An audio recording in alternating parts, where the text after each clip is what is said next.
godhani jaaramte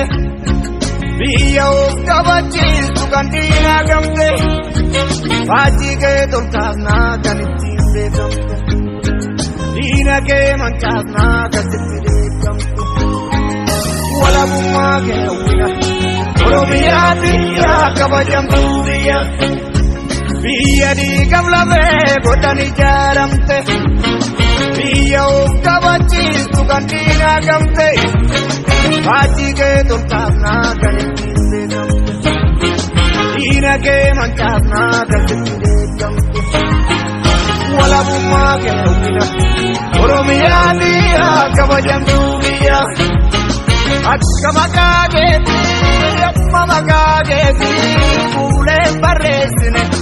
eessa amma eessa jalqabuun sodaatee waan ani meessine arsitti waa maraaye haadha goototaa meechisiin jedhu hojjalliseetumaa biyya abbaa kiyyaa jedhee siin adabdu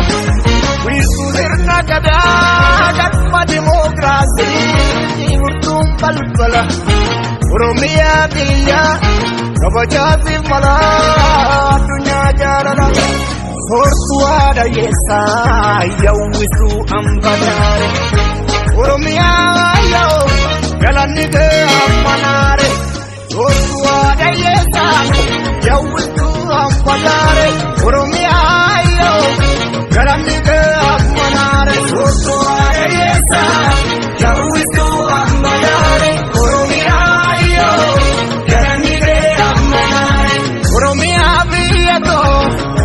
Oromummaa dhiiga koo Oromiyaa biyya koo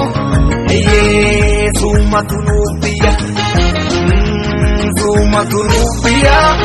doomu ilmaan keetiif dhaabbanna waardiyya doomu ilmaan keetiif dhaabbanna waardiyya.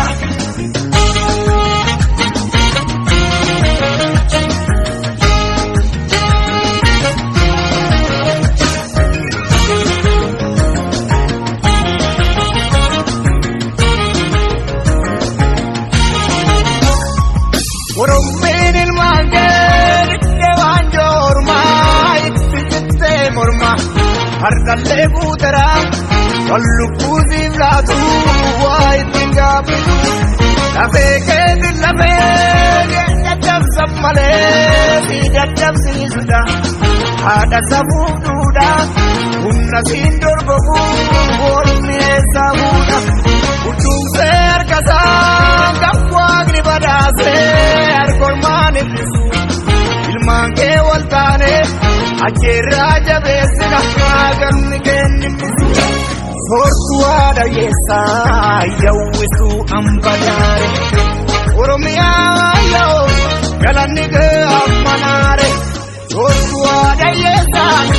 yawwisuu ambadaare Oromiyaa yoo galanni